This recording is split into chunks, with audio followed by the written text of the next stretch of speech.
स्वागत है आप सभी का साइंस एंड फन पे, जहां पे टीचर्स आपको दिल और दिमाग दोनों से पढ़ाते हैं। और बेटा अब तो पढ़ाई करने का समय आ चुका है, क्योंकि डेट शीट आ चुकी है 10th क्लास की और 12th क्लास की। तो अगर आप 10th और 12th के बच्चे हैं तभी आपने वीडियो खोली होगी। आओ एक बार एनालाइज करते हैं किसमें कितने दिन मिले हैं बेटा। बहुत एक बड़ा बदलाव यह है कि पेपर इस साल कुछ दिन पहले शिफ्ट हो गए हैं। तो जो बच्चा ये सोच के बैठा था कि फरवरी के लास्ट हफ्ते में पेपर शुरू होंगे, सीबीएसई ने आपको एक छोटा सा झटका दिया है और कहीं ना कहीं पेपर थोड़ा सा पहले शुरू हो गए। तो ज्यादा बात नहीं करते, सीधा मुद्दे पे आते हैं कि अगर आप 10th क्लास के बच्चे हैं तो आपका इंग्लिश का पेपर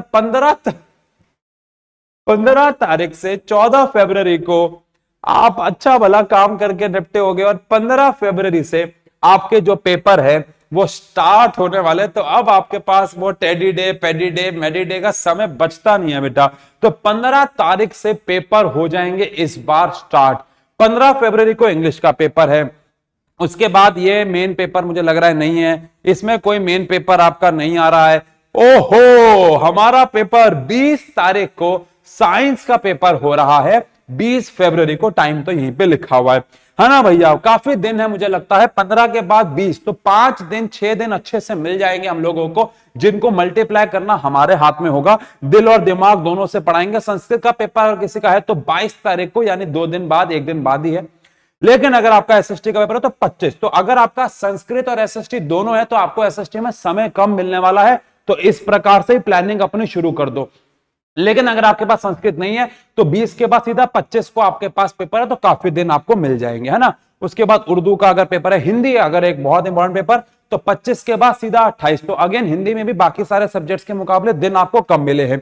उसके बाद अगेन कोई मेन सब्जेक्ट नहीं आ रहा है। और यहां पे हमारे पास मैथ्स आता है 10 तारीख को। तो 10 मार्च को आपका मैथ्स का पेपर है। काफी ज्यादा बड़ा गैप यहां पे मैथ्स में मिलते हुए, और मैथ्स में हमेशा से गैप ज्यादा देते हैं, पता नहीं क्यों इनको मैथ्स से इतना प्यार है बेटा। लेकिन इसके बाद रशियन का पेपर है, उतना इंपॉर्टेंट है नहीं क्योंकि आपका होगा नहीं। होम साइंस पंजाबी, अगर होम साइंस किसी का है तो 13 मार्च, 2 दिन बाद ही पेपर है। कंप्यूटर एप्लीकेशन आईटी वगैरह का पेपर है तो 18 मार्च को पेपर होगा, जो कि आखिरी है। तो 18 मार्च को आप तो हो जाओगे फ्री।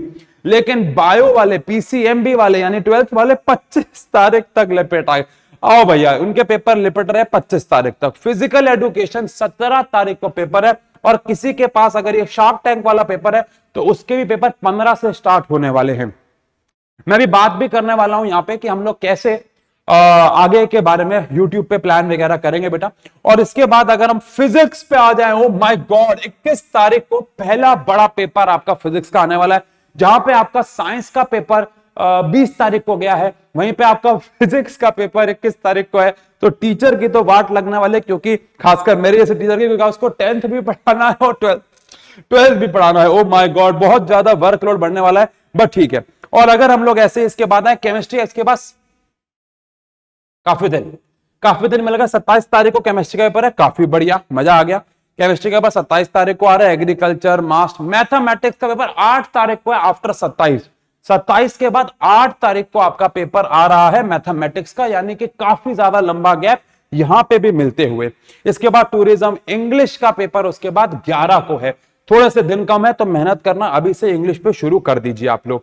अगर आपके पास हिंदी है तो पेपर ये रहा। इसके बाद इकोनॉमिक्स अगर किसी के पास है तो 19 तारीख को पेपर है। और ये हमारे पास आखिरी पेपर आता हुआ बायो का। बायो का आगे संस्कृत किसी के पास तो बायो का पेपर 25 तारीख को, जो कि एक बड़ा पेपर है ना, जो कि पीसीएमबी वालों के पास होता है। तो 25 तारीख को फिर रशियन। 25 तारीख को आपका फाइनल बायो का पेपर काफी लेट कर दिया गया है बेटा। जब एक डेट शीट आती है तो बच्चे को एक मोटिवेशन मिलती है कि ठीक है अब मैं पढ़ाई करना शुरू करूंगा। तो अब वो दिन फाइनली आ गया जहां पे डेट शीट आपको मिल चुकी है। अपना पढ़ाई करना शुरू कर दो। बहुत जल्द वीडियोस लाएंगे जहां पे प्लान के साथ उतरेंगे। नहीं तो अगर अभी भी पढ़ाई शुरू नहीं किया आपने तो आप लोगों को आज से एक प्रॉपर स्केड्यूल पे जीवन बिताना होगा। चाहे वो आप यूट्यूब से पढ़े, चाहे वो हम लोगों ने क्रैश कोर्स लॉन्च किया 18 तारीख को, वहां से पढ़ना शुरू करें। 45 दिन 45 डेज के क्रैश कोर्स में बहुत कुछ अचीव कर सकते हो। 45 दिन तक सारी क्लासेस लाइव चलेंगी। उसके बाद sample paper, mock test, obvious सी बात है बेटा वो तो करना ही है, तभी तो अच्छा परफॉर्म कर पाएंगे। तो अगर अभी तक पढ़ाई नहीं शुरू की है तो इन 45 दिनों में बहुत अच्छे नंबर स्कोर कर सकते हैं क्रैश कोर्स से। और अगर आपको खुद से सैंपल पेपर्स वगैरह करने की प्रैक्टिस करनी है, बिकॉज बहुत सारे बच्चों का सिलेबस हो चुका होगा और अब वो सैंपल पेपर ढूंढ रहे होंगे, तो आप सब जानते हैं कि सबसे अच्छी किताब सैंपल पेपर्स करने के लिए शिवदास की किताब है, जिसका लिंक भी आपको डिस्क्रिप्शन में मिल जाएगा।